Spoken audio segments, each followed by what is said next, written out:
Hey, what's up? Kumusta mga idol? May panibagong pagkikwentuhan na naman nga tayo ngayong araw. Well, hindi na nga natin to patatagalin pa. Kung bago ka sa aking channel ay welcome si J-Zone TV.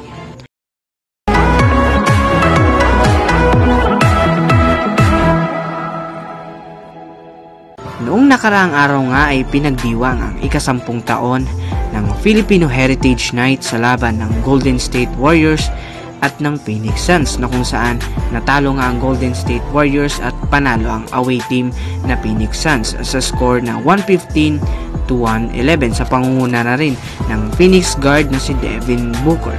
Sa araw ngang iyon ay ginawa rin ang sharp Sunday lineup na pinilahan nga ito ng mga barberong Pinoy na mula sa National Filipino Barbers Association o NFBA.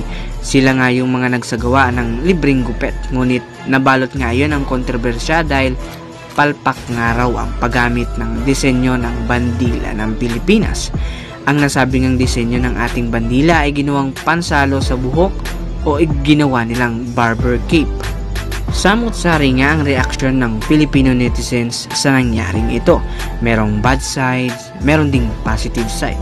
Well mga idol, ayon nga sa nakalap nating source ay layunin daw nila na mapagbuklod ang mga Pinoy barbers sa Amerika na madala sa Pilipinas ang mga film barbers para sa libreng pagupit at ilan pang kompetisyon. Ngunit hindi nga ito naging maganda sa mata ng ilan dahil mismong disenyo ng ating bandila ang ginawa nilang pangbalabal sa paggugupit.